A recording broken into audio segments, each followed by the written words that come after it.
Hello, everyone, and welcome back to the HockeyScape podcast, episode 2. Today, I have a very special guest joining me.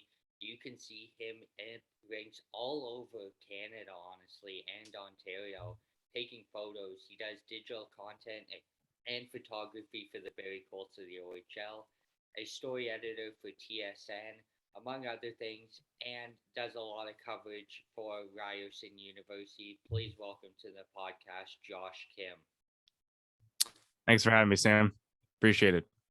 Absolutely. And right away, let's get into things. At what age did you get into photography? Oh man, you're throwing me back right off the hop here. I think it was like 16, 17, so pretty young. By today's standards, I know some people get into it way later nowadays, but I was one of the lucky ones where I kind of got into it right at the beginning of high school. So I had a lot of time to kind of experiment by myself and really get better before, doing other cooler things in the field. So I think it was 16. Now, what was your kind of first photography gig that you were able to pick up?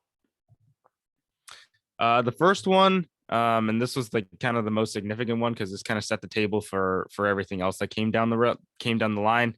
Uh, I took photos for my high school and all their varsity teams, and I was kind of the only one doing that. And was the only one doing that really for the whole 4 years that I was there. So, like I said before, I really had a lot of time to grow and experiment by myself.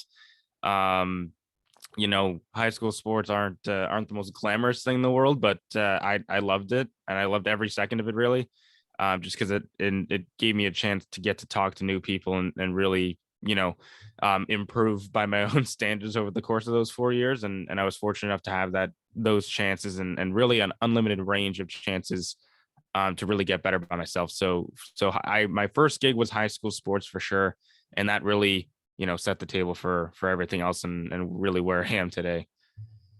Now, as I mentioned, Ryerson University, now Toronto Metropolitan University. Talk about getting into that program and how that shaped you into the digital content and photographer you are today. Yeah, no, that's a good question. So right out of high school, I kind of like when I kind of took over the creative department at my high school. I mean, I guess you could call it a creative department. It was really just me and the gym teacher. But after that, there wasn't really any turning back, just mainly because the passion had already developed through doing all those high school sports.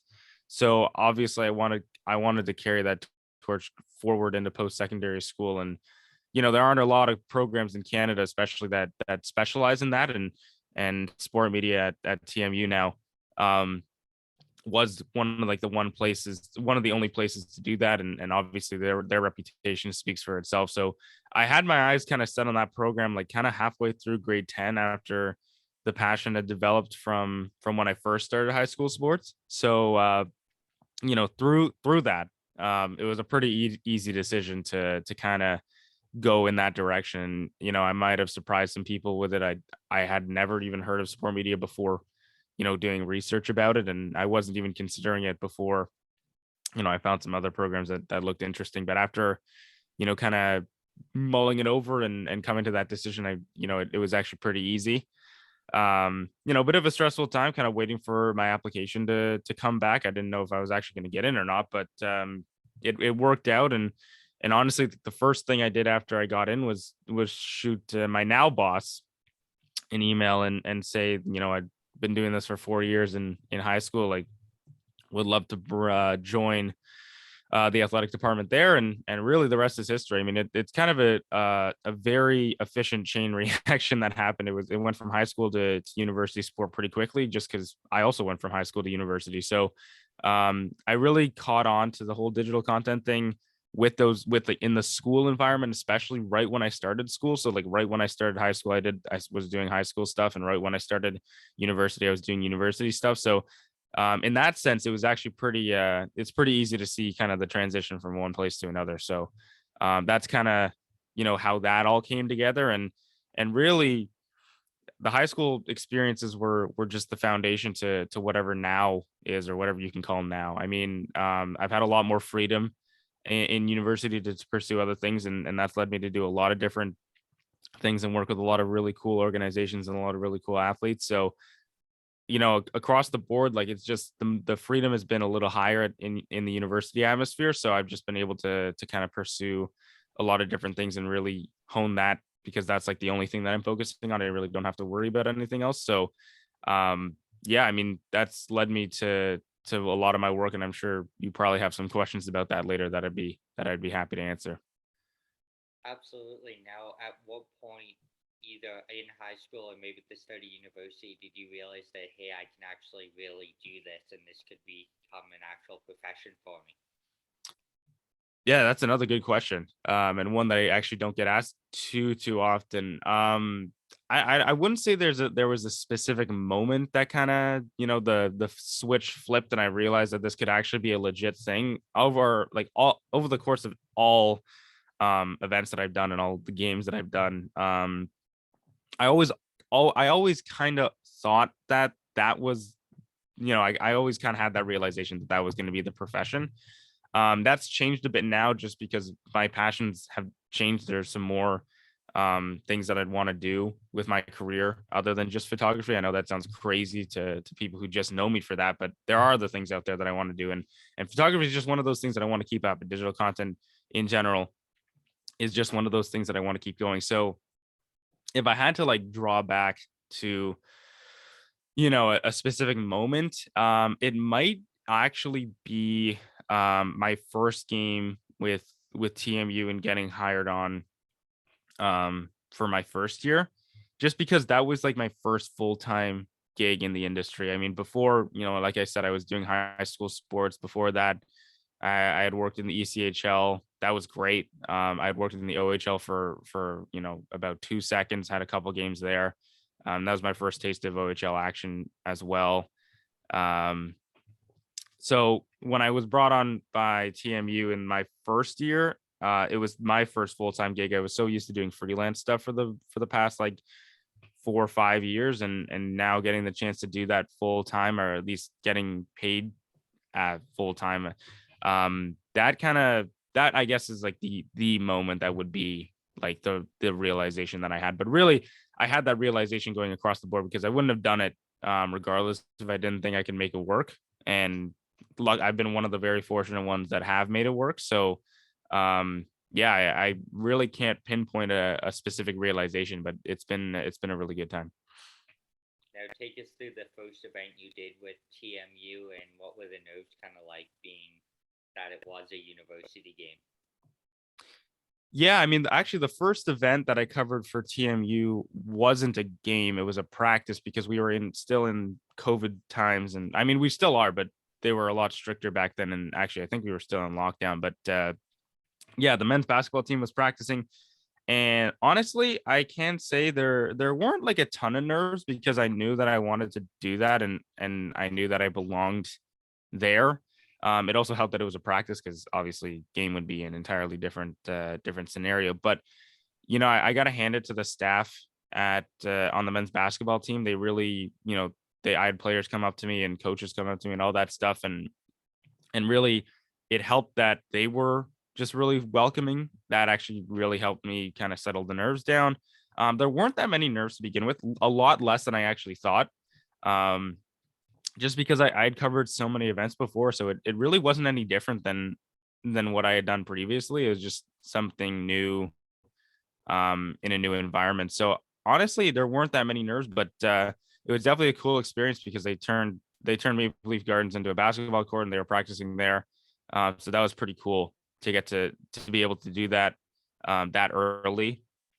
And obviously, I had to wait a bit for my first game. And honestly, I don't even think I remember what my first official game with TMU was. It might have been soccer actually, but yeah, there weren't that many nerves. I was kind of again, I'm gonna keep drawing back to it. I'd built up so much work already, and I'd gone to a handful of places already that I kind of knew what to expect. So in that sense, I was prepared for that first event, and yeah, after that, I mean, it just became easier and easier to interact with athletes and kind of work events through the rotation. So it wasn't really that scary, but it was overall exciting just from that standpoint.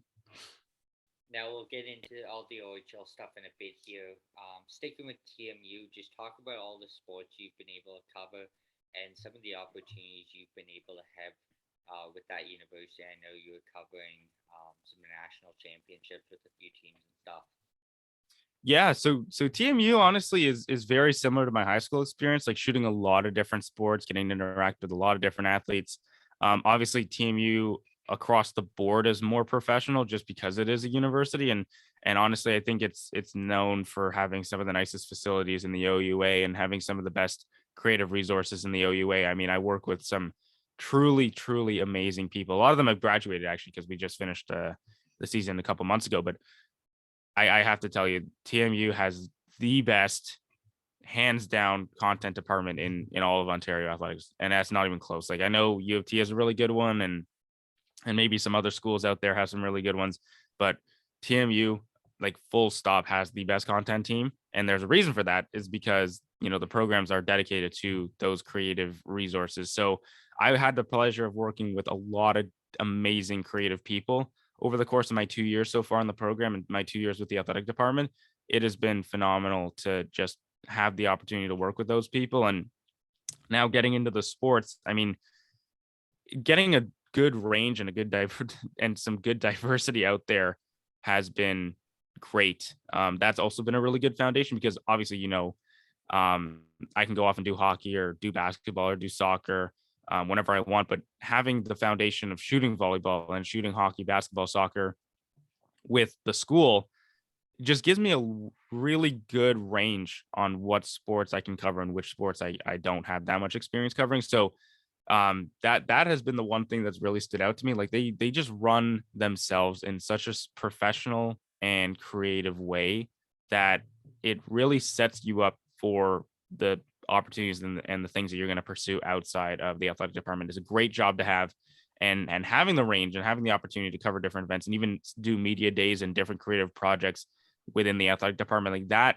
those skills you can't really learn anywhere else unless you really try and pursue them. So having them all in one place and in one job and in a place where they really like when you pitch ideas to them, like that in itself is just phenomenal to have. Like it's just a very rewarding job to have, and I love it. Like I've been there for 2 straight years now, and it's only gotten better. So in that sense, like it's really prepared me for a lot of different things outside, and I can always like when I look back and be like, no freelance opportunities are out here, or I'm struggling to find, or I'm too busy, like I can always think back and be like, yes, I still have a job with the athletic department, and that won't really change. So the foundation, having that foundation is just really secure. And I know security is another thing that we don't really see very often in this industry. But while I'm in school, like it's been really nice to have that overarching job like that, and it's given me a lot of opportunities to pursue other things.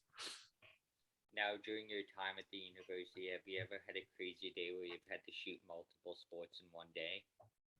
It happens more than you think. Usually that's the case actually, because like now, especially with sports coming back and games coming back, like um, there were Saturdays and Sundays where I was shooting two, maybe three sports a day. And I'm gonna think back to one particular Saturday, and they called it Super Saturday for a reason, but we had all of our varsity teams in action that day, and I think I shot four different sports. It's usually two, but I think I shot four on that Super Saturday. So that was pretty crazy.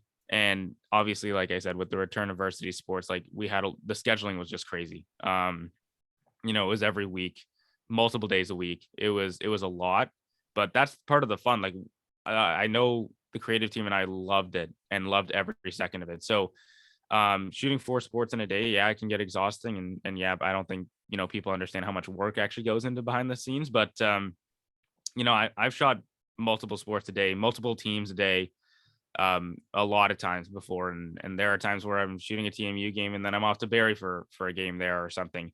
um yeah, it's a lot. It's a lot to handle, but it those are the days that really make remember why you're doing this and how much fun it is. So yeah, it happens a lot. Now we'll jump right into Barry here, talk about how that opportunity kind of arose, and then we'll get into some of the other opportunities that kind of led to for you.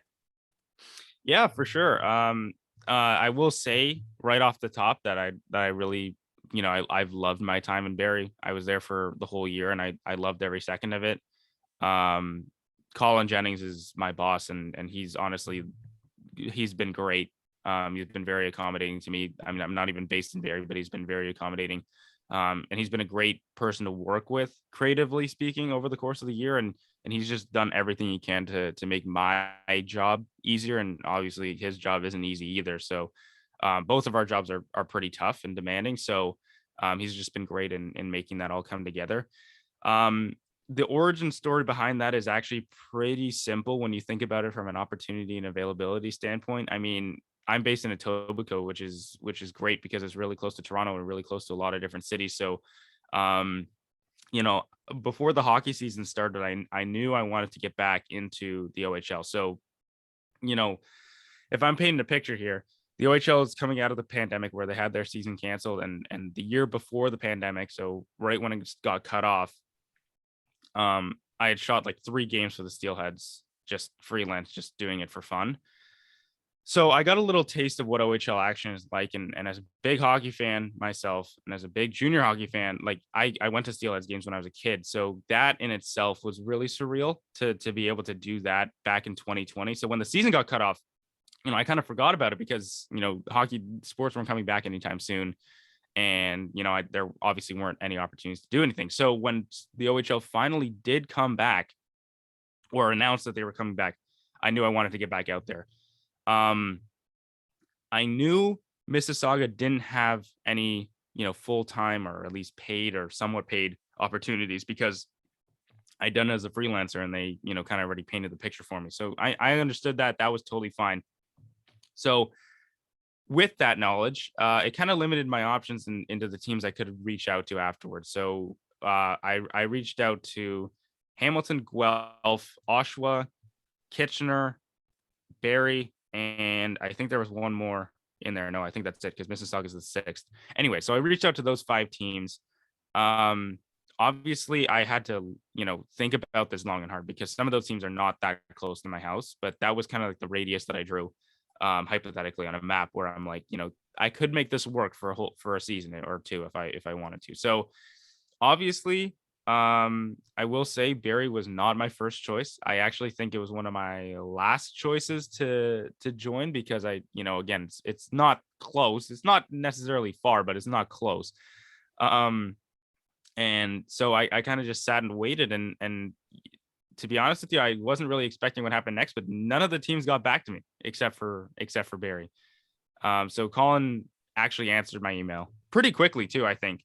And he was the only team out of those teams that got back to me. I later learned that Oshawa and Hamilton are already set for that, which is great because I've met both of those guys, Brandon Taylor and his team down in Hamilton, and oh my goodness, I'm blanking on the Oshawa guy's name. Holy cow!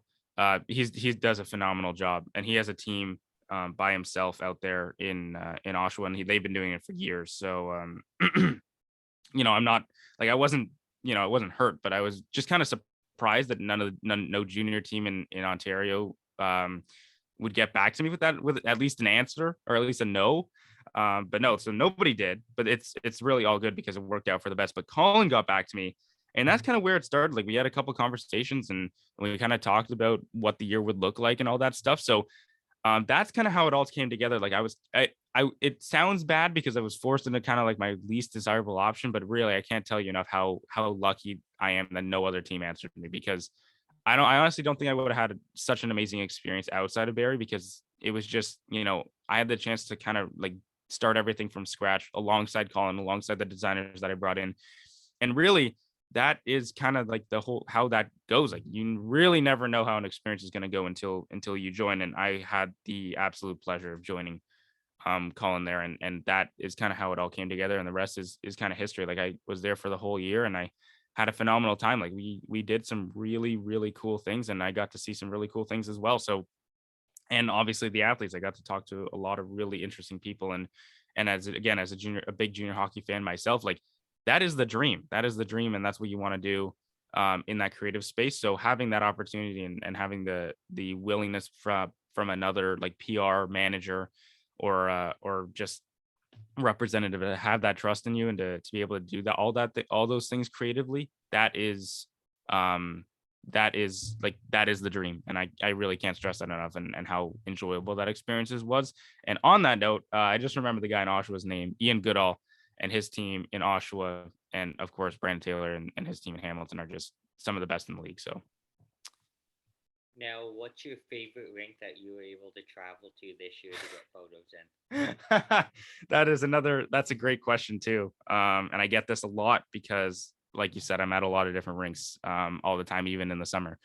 Um, so with Barry, and I was going to touch on this a little later, but since you're bringing it up now, like I had a part of the reason why it was so enjoyable is because I got to see so many different junior hockey rinks that I've dreamed of seeing, and some really well known rinks in Ontario and even Canada.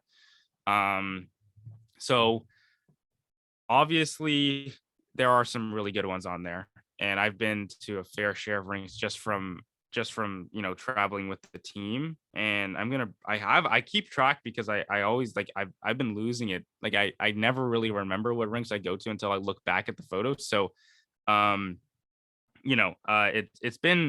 it's been like the travel days were a little tough, but it doesn't really matter because you love your job and all that stuff. So for like this in general, like the list I have from this season, there were about 8. So obviously Barrie, Mississauga's and Paramount Fine Food Center, Hamilton, Oshawa, Niagara, Ottawa, Kitchener, and Kingston. So all the way across from like West and Eastern Ontario. It's been great. The best one I think I've been to is definitely Hamilton's. And if the Hamilton guys ever listen to this, they're gonna be laughing because I actually go there a lot. But they have a really really nice facility, and it's not just because it's good lighting and all that stuff. They did the accessibility there, and the angles to shoot from are just phenomenal. Like you can shoot from the stands if you really wanted to. That place is really nice, from the lighting to the people to the accessibility, to the team. Even like that place is top tier for junior hockey. So if I had to pick one, it would definitely be Hamilton's. Now, this might be a tough one to answer, but what's the worst rink you've shot in the OHL? Oh man, the best one is easy to answer. The worst one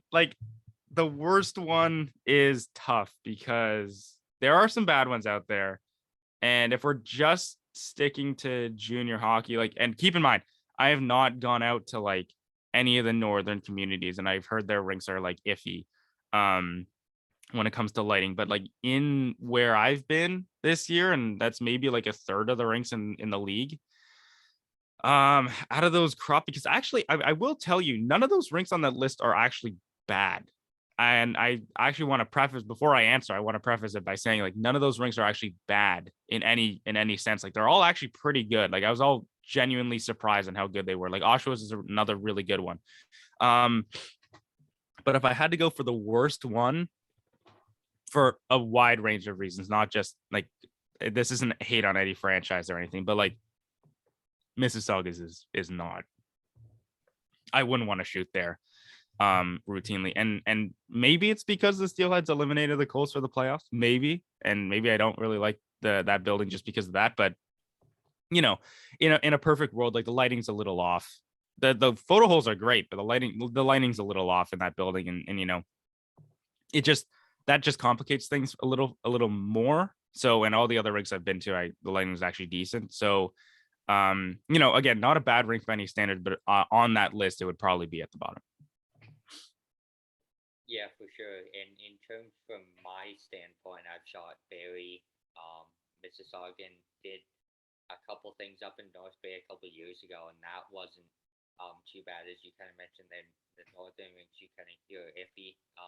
Shooting from the stands in North Bay, it's accessible, but I mean this is also probably 4 or 5 years ago, and I was just using like a point and shoot camera, not even the camera I have now. So um, we'll get into quickly here what kind of gear you have, and then we'll get back into berry stuff.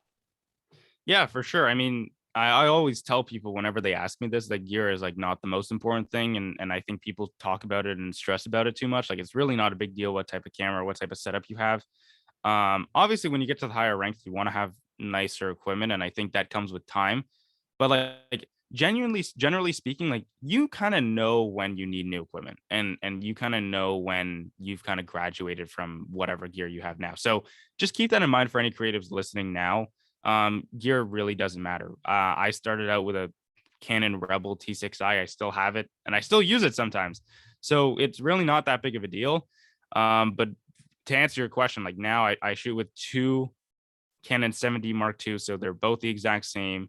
One has a better grip and one doesn't, so like that's really the only difference. But they're both the exact same camera, and I do that just because a it keeps things simple. Like I know exactly what I'm getting from both cameras at the same time, but also B, and the better answer, convenience. I was looking to get a secondary body just to shoot video or do whatever. And I was looking at other models, but then my friend shot me a message and said, I have this camera lying around. Like, I don't need it. My friend doesn't need it. I can give it to you for $300. And it was a 70 Mark II. And for any photographers out there, you're never going to find a 70 Mark II used for $300 anywhere you go. So appreciate Justin Nero for that. And he, hit me up and he was like, yeah, you can take it off my hands. And kind of that's how I got the secondary body. So I didn't intend to make it the same camera. I don't know how many people actually do that, but it actually worked out really well because it's really easy now. I know what colors I'm getting and all that stuff straight out of the body. So that's kind of how that all came together. Now, what lenses do you use on both your bodies? So usually on the battery grip one, just because it's standard, but I usually use a 70 to 200, the second edition 2.8. That's standard for any hockey person, and I think everyone knows that. It's the best of the best in the Canon line, and it shoots a wide range of sports. So I mainly shoot hockey, but I've shot soccer and basketball with that, and it's looked phenomenal.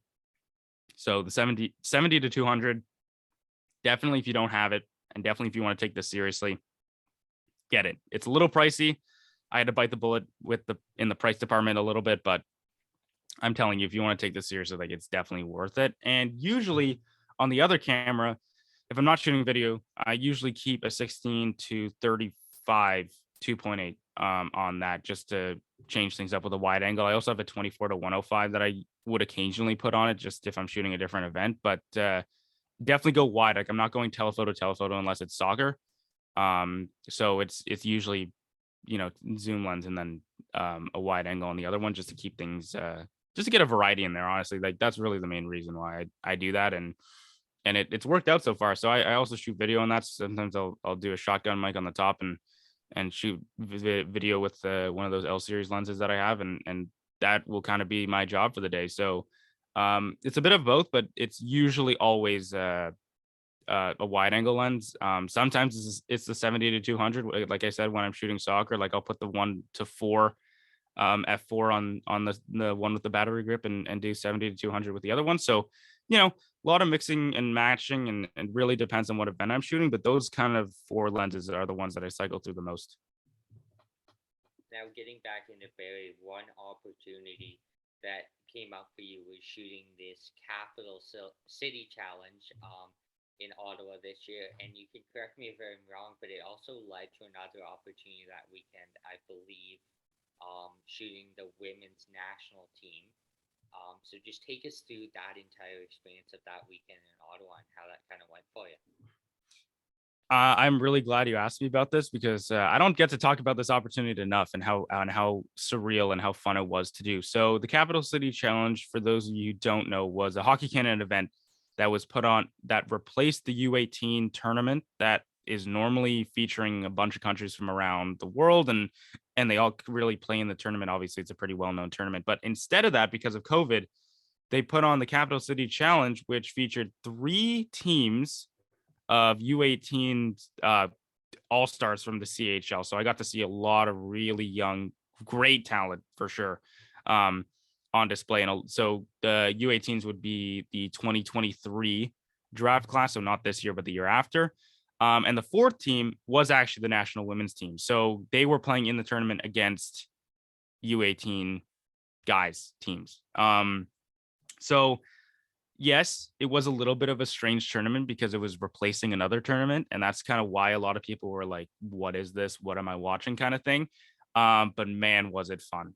So you had like some of the top prospects from the 2023 draft class. We're talking like Braden Yeager from Moose Jaw and Zach Benson, Callum Ritchie from Oshawa, guys that are likely going to go in the first round in the 2023 NHL draft, playing against Olympic champions, and that was the first time I got to see the Olympic national team live. Um, and honestly, I cannot tell you how surreal that was to watch. I mean, you have like Natalie Spooner and Marie-Philippe Poulin, Renata Fast on the other end, and then you're seeing all these teenagers playing against them, and it's really good hockey and really fast-paced hockey. So that event kind of came together. I don't think it was last minute, but I don't think it was like marketed the most. So I don't know how many people actually knew about it. But anyways, I saw it well in advance, and as soon as I saw it, I'm like, this is in Ottawa at TD Center, like where the 67s play. Like, dude, I texted my friend who's a writer, and I was like, man, we got to go. I was fortunate enough that Bo Akey was playing in it, so I had a reason to on behalf of the Colts, but I also wanted to go just because I wanted to shoot it and how cool it would be. So I'm gonna go into the story because I don't think a lot of people know this, but so I texted my friend immediately and I'm like, dude, we have to go to this. Like, this is a once in a lifetime thing. Like, we could see like 2023 NHL draft prospects play against people like Murray Philippe Poulin. It'd be insane. So we went, and I was like, okay, what can we do for travel? What can we do for accommodations? And basically, this is how the story went. So we got bus tickets to Ottawa on a coach bus, and bus tickets back, obviously. And my friend texted his roommate's buddy, and he had a place in Ottawa with a bunch of roommates, and he was like, "Can I crash on your couch for like 6 days and while this tournament is happening?"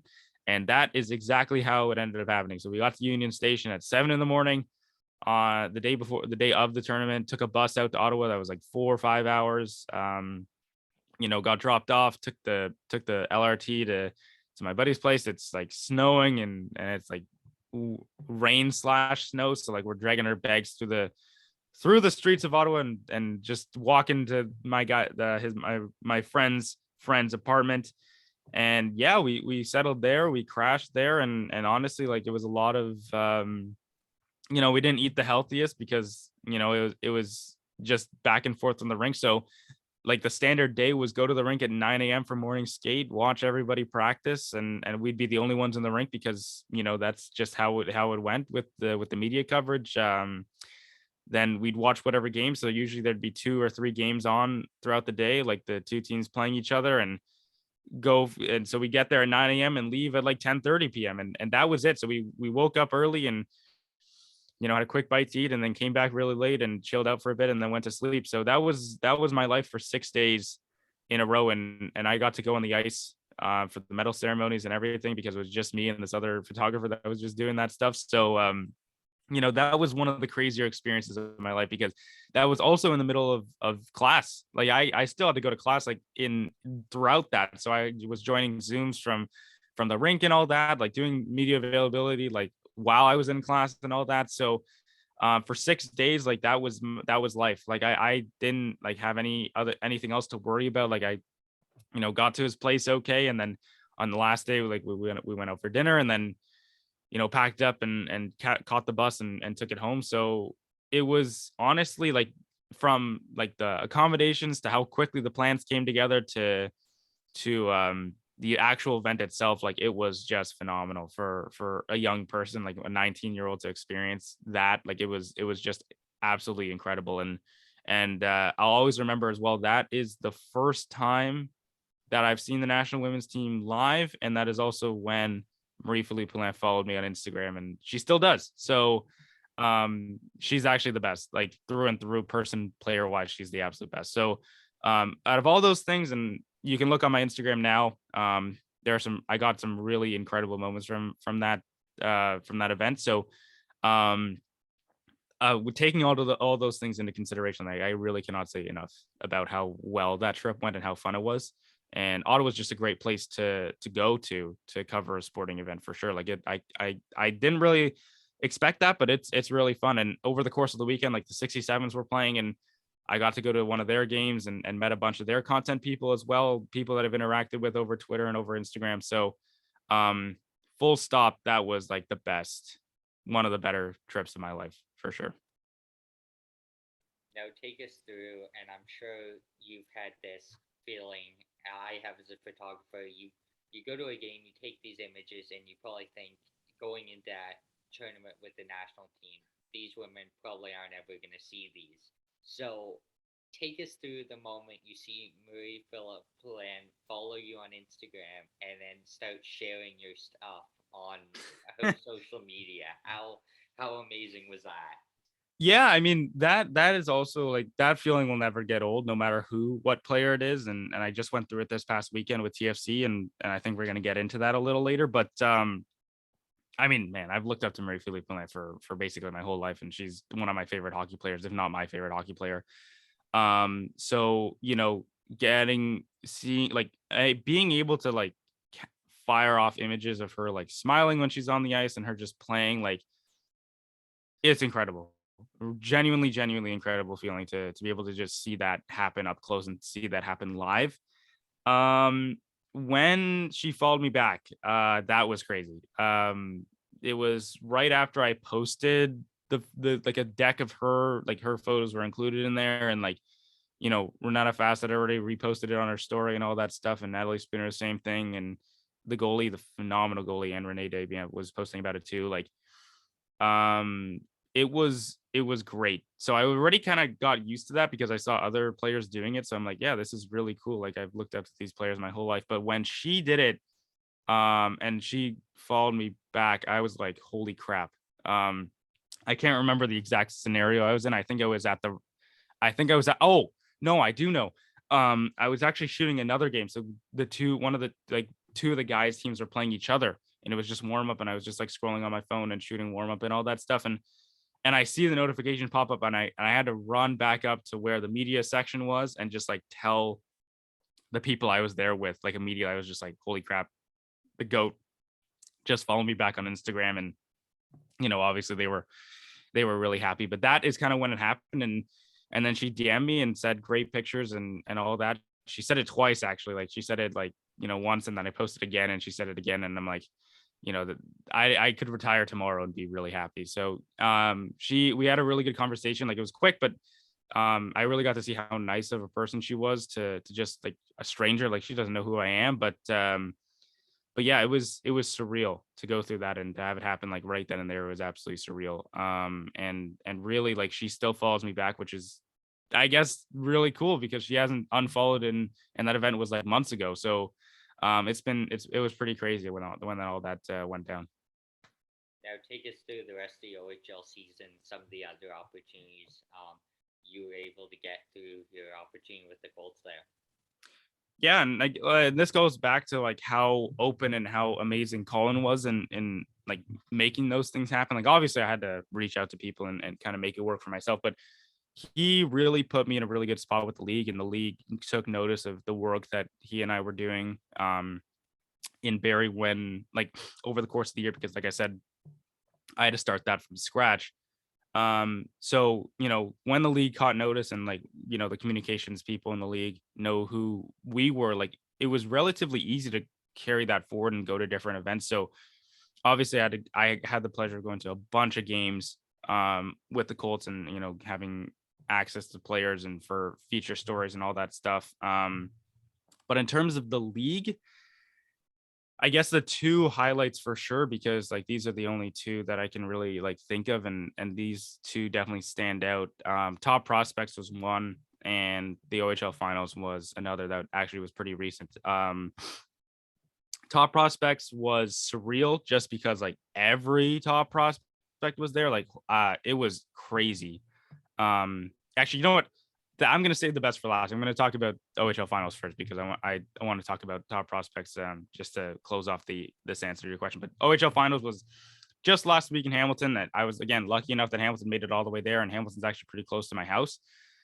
So I drove down there for a weekend, and game one was Friday, game two was Sunday. So I stayed the weekend with my brother who lives down there, and that was it. Yeah, I mean, getting access to that and shooting the Spitfires for the first time, and watching the Bulldogs again, and watching the two best teams in the league square off in a series like that was crazy. And shooting with the guys in Hamilton, and they know me and I know them. Like we work. I've been there a lot. We work together a fair amount, and really that was crazy. So getting access to that event and really just shooting, behind the scenes, like players walking in the tunnels and all that stuff, like that feeling will never get old when you see like players that are going to be good, like Will Cooley and Wyatt Johnston and all those guys. Like I was on Windsor's bench for a warm up, like that stuff like never gets old.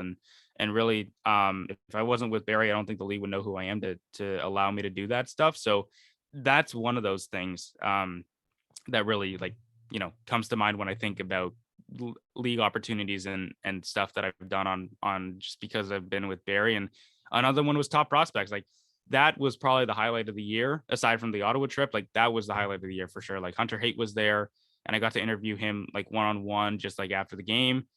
And just seeing all those talented players like play. Like I talked to Connor Geeky and I talked to Ty Nelson, and I talked to all those guys just in having regular conversations, them walking back and forth. Like I was in Shane Wright's dressing room, like in at intermissions and before the actual Top Prospects game. Like it was just absolutely insane.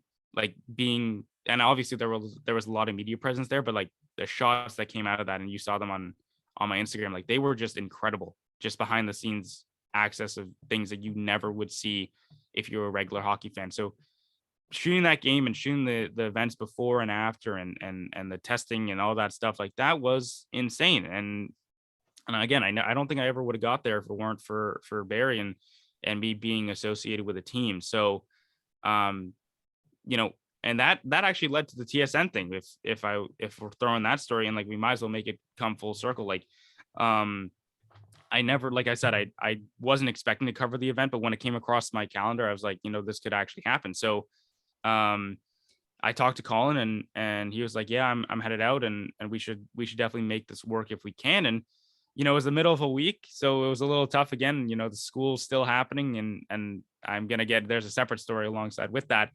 So it was a 2-day event throughout the week, and I was planning on actually going up both days and kind of, doing my thing. So somehow I pulled it off, and I drove out to Kitchener because it was in Kitchener. I drove out to Kitchener the first day when the testing was going on, and I joined a little late, but that's where, they're doing the skills testing and agility. So I had the chance to be on the bench at the rink, watching that and seeing all these guys, go absolutely nuts in the testing and the puck handling. It was actually crazy.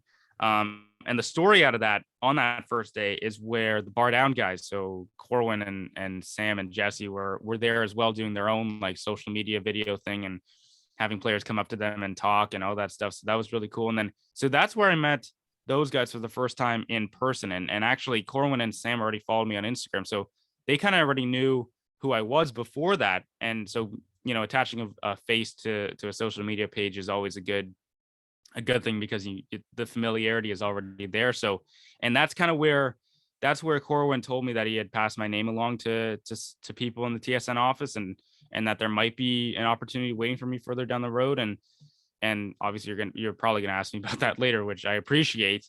That's kind of where I first realized that he had done that. I'm like, so obviously I thanked him right then and there, but it was pretty crazy going to that event and then hearing about a job that could be waiting for you after that event. So props to Corwin for doing that. And he, was absolutely incredibly nice. Like he, I walked in their interview room after when they were just chilling out, and we had a good conversation, and those guys are just really genuine, authentic people, and they love what they do. So getting to meet them while also, shooting that was great. It made the whole event a whole lot more enjoyable. And I actually had class that I was actually preparing to leave for. So I had class downtown at 6:00, and the event went till it went to 5. So I wouldn't be able to stay anyway, but I was fully ready to drive back to the city and go to class downtown. But the prof moved the class online, so I actually had the chance to stick around for the whole event, and the pressure was kind of off there, and after the testing was over and after everyone had cleared out of the building, like I was in the Memorial Auditorium in Kitchener till like 9 p.m. Giving a presentation over Zoom. So that those are the types of stories that don't really make it out because it just happens in the moment, and you kind of forget about it. But that is one of the cooler things like I've done for sure. Like driving out to Kitchener in the morning, um, you know, shooting, testing, meeting the bar down guys, taking a class from the media room at the Odd in Kitchener, and just like then heading back home afterwards when nobody's in the parking lot and all that stuff. So genuinely speaking, like those two events were definitely like top of the list for me, and really like I probably have a bunch more stories like that. So I appreciate you giving me the opportunity to tell them because I don't think I've really mentioned them publicly yet. I know probably a handful of people know about them, but these are the fun stories that don't really make it past the event because everyone sees the photos and I see the photos and then kind of pack up and move on to the next event. So those two for sure across the year were definitely a couple highlights. Now let's get right into this TSN thing. Obviously, as a sports fan growing up, you're seeing TSN being in Toronto now. It's local. Just talk about first of all hearing that there might be the opportunity down the road, and then the thought process in your head when you did get the opportunity. Just talk about how it felt to actually know, hey, this is actually gonna happen. Yeah, and this is really recent, so I can talk about that really well, actually. So when Corwin told me that, I'm like, that this is great. Like, we had talks like a year ago when the pandemic was hitting really hard that maybe there would be an opportunity for me to join social or something like that. Obviously, it never really worked out just because of the pandemic, but you know, it, I think the one thing that stuck with me for sure was that he kept my name, at the top of his list for anything else. So this goes back to when I even before I was in university. Corwin actually reached out to me after I shot a couple Steelheads games, and he was like, we love your work. Like maybe there could be an opportunity for you in with our team. And I had a lot of conversation back and forth with him and all that stuff. It just never ended up working out. So I was obviously as a kid and a big fan of TSN and Bar Down in general. Like you're kind of your hopes get up when someone reaches out to you like that. But I understood the logistics of it. Like the circumstances were just different. Like again, we had no idea what would be next in terms of restrictions or anything like that. So it didn't really make sense to just jump headfirst into that when nobody really knows what's going on. So obviously it was tough, but I understood the circumstances behind it. But you know, hearing that and kind of like this didn't click until much later in the evening, but the fact that it had been a well over a year and a half since we had that talk.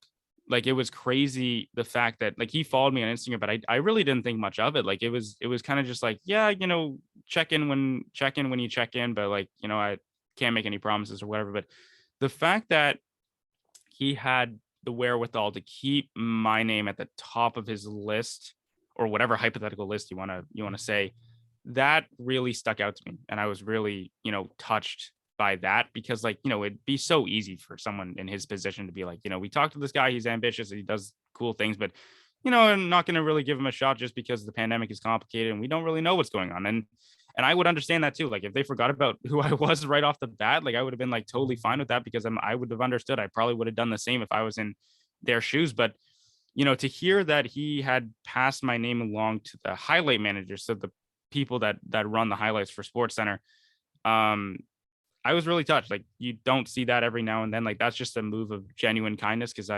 he for all I know, he could have just stayed silent and been like, no, I really don't know anyone. Like they were clearly looking for hires, and I was kind of like, I didn't even, so that's the other thing. I didn't even hear the job before they reached out to me. So I have to give major props to Corin for even passing my name along. Like that was just a really nice thing, like a genuinely nice thing for him to do.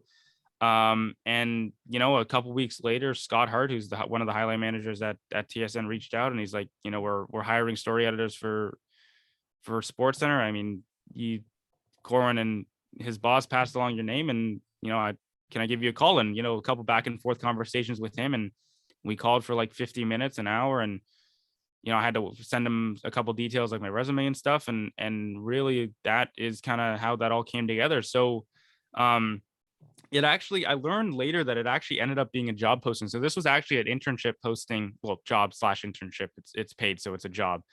This ended up being a posting through like a lot of different schools. Like a lot of people applied for this. Like I went to an info meeting about it, and there were like 30, 40 people there just from TMU. So like we're not even taking into consideration how many CSM people applied and how many people outside of those schools even applied. So there were probably a lot of applications to go through, but in the end they chose 3 or 4 of us. And honestly, without that recommendation, I don't think I would have gotten it. And um that's kind of how that all came together. And another guy that I have to give props to is Rick Westhead. So I think I think any sports fan knows who Rick Westhead is. Rick is absolutely phenomenal. And he guest lectured in one of my classes actually. And I reached out to my prof and I'm like, can you send me Rick's email? I need to talk to this guy. And she did. And Rick and I have met a couple times for coffee, and we've just talked about career stuff and sports stuff. So I met with him. This was completely by accident too, because we hadn't seen each other in a while. I met with him once, and he said, this is good stuff. We talked about the documentary I was producing, but then I met him again in between the application process and when I was about supposed to hear back from Scott, and I told him like, I'd applied for this job, like I really want it because I don't have anything planned for my summer yet, and I told him the Bar Down guys recommended me, and he was considering it, and I kid you not, before I even was done talking, and this is like one of the other things that like I will always remember. Before I was even done talking, we were sitting at a cafe outside, and because he's actually from my area, so we live pretty close to each other. But before I was even done talking, he said, or he pulled out his phone and he's like, I know Scott. I'm gonna send him an email right now. And he literally did. Like he literally did right then and there. And as I was driving home, Scott sent me an email and he's like, yeah, you can start next month when you get back from your trip. So that was crazy. That was absolutely crazy to be talking to Rick Westhead one-on-one, and then to get that. And again, that just goes to show, like, I really cannot thank any of those people enough for, making this all come together. Obviously, I had to work for it because I wouldn't have known them if I wasn't working hard, but they really helped with their influence and just everything that is about, like, everything before, all the technical and housekeeping things that come before that job. And you're not going to get that job if you do not know people. So all those people that made that happen, like, they didn't have to do that. It was just genuinely nice of them to do that. So that is how that all came together. And I just wrapped up my first week of training. So I start next Wednesday officially. So I was training Monday to Thursday this week, and I have the weekend off and a bit of next week off. But basically, I'm going to be, clipping highlights. So I get to watch games and clip those games for just specifically for Sports Center. I'm writing scripts for the anchors for Sports Center. Ordering animations and customizing animations, like the player graphics that slide across the screen in the lower thirds and all that stuff, and running teleprompter later this summer for the anchors on Sports Center. So I will say the first thing I'm going to say is that it is really different than what I'm used to. Obviously, digital content and live event coverage is the bread and butter, and that's kind of like what I'm known for now. But this goes back to what I was saying earlier in our talk, was that, there are just different things that I'm passionate about. And you mentioned it in your question. As a kid, everybody watches Sports Center or Sportsnet or something along those lines. It's usually one of those two. Everybody watches those shows, and there's a reason everybody watches those shows. So, watching the live edition of the 6 p.m. show yesterday in the studio or anything like that, it is just absolutely crazy that as a kid, 20 years old or whenever, and I still watch their show. It is absolutely insane that I get to work on that show and have such an impactful role in it too, and get to do a lot of different things in behind the scenes in the studio and in the office and out in Scarborough. So again, really cannot thank the people that like really helped make that job come together, and I can't wait for the rest of the summer.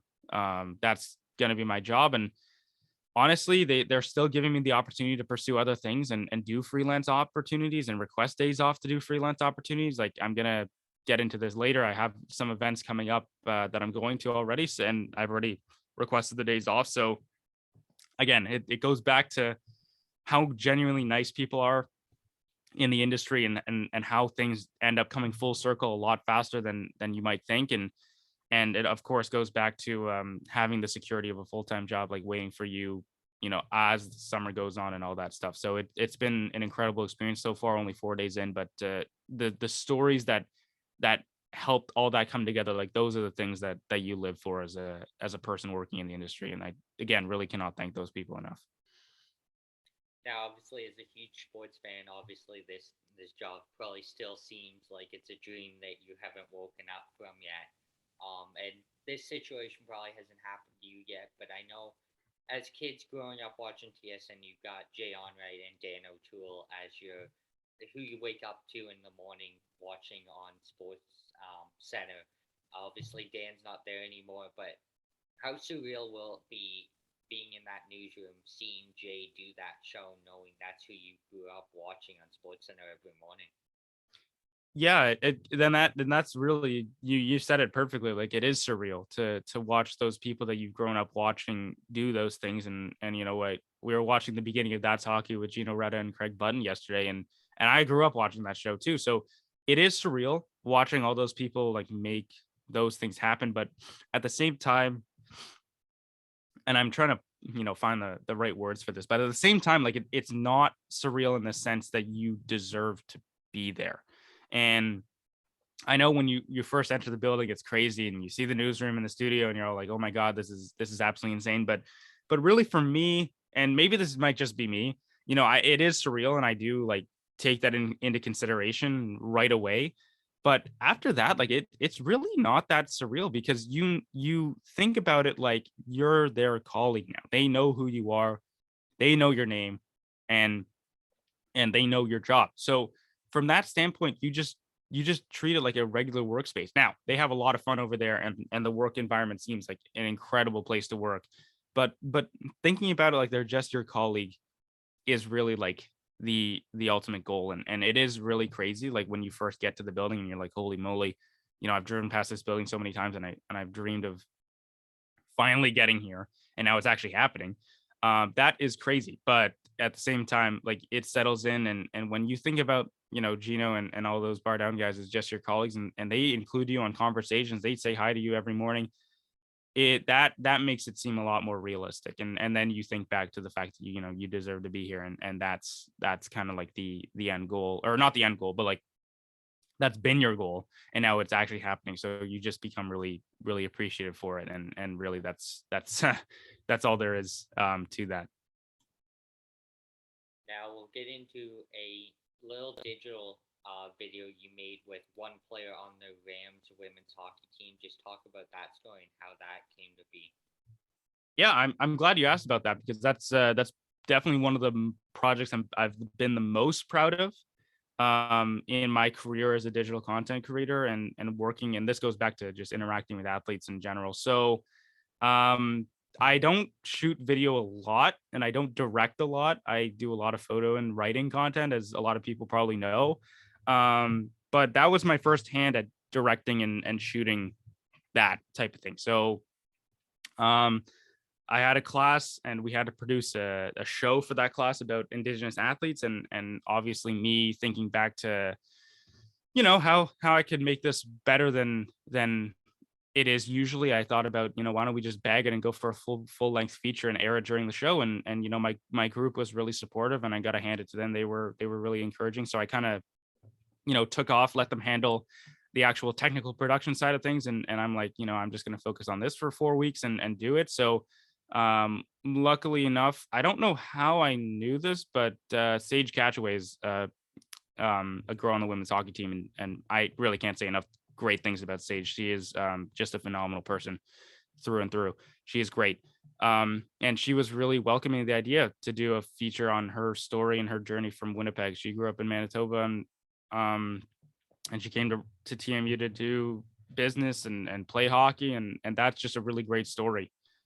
So I had the chance to interview her, and we did a lot of cinematic shots on the ice at Maple Leaf Gardens, and that's kind of how that whole feature came together. Like we had a tight deadline because the class was, it was only for so long, but she was great in it, and I had a lot of help from my editor Mark, who I met through working in athletics, and that's why I said, like, I work with some of the best people I know in athletics and how creative they are, and he was such a phenomenal help, and we really made that come together.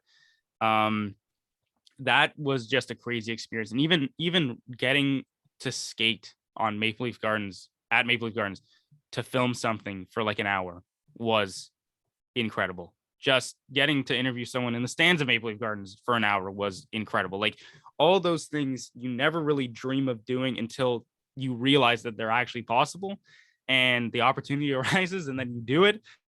Um, it was crazy to be able to do something like that. And I don't think a lot of people can say that they've done stuff like that to be able to book it off completely and do your thing for however long you want.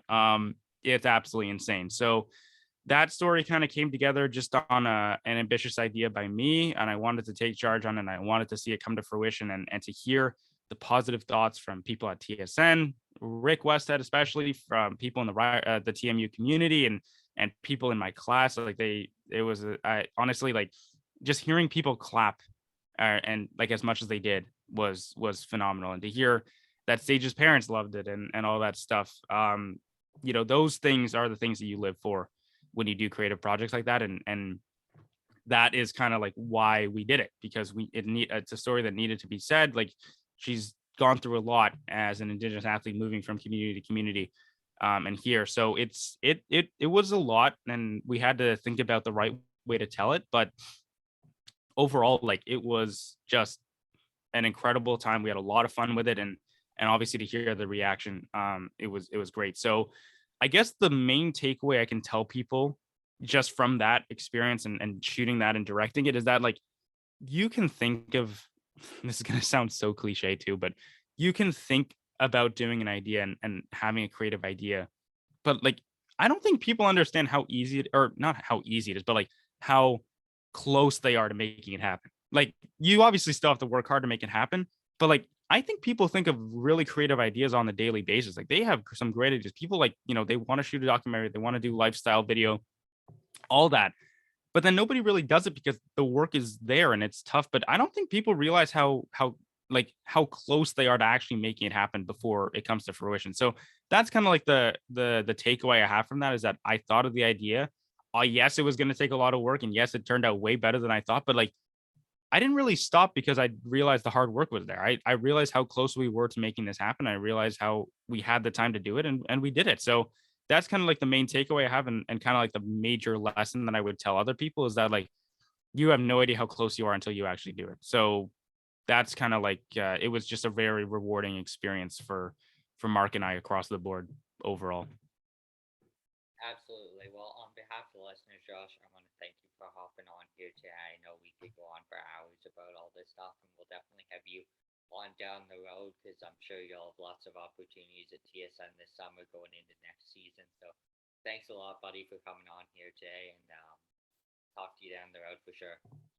Well, Sam, I don't get to tell these stories enough. I think I mentioned that plenty across the podcast, but I really appreciate you having me on it. It was great. Your questions were great, and hopefully the answers were good. I mean, the stories, again, I don't get to tell them very often, so I appreciate you giving me the chance to do that. So I'm sure we'll talk soon, and I'll probably see you around the rink next hockey season.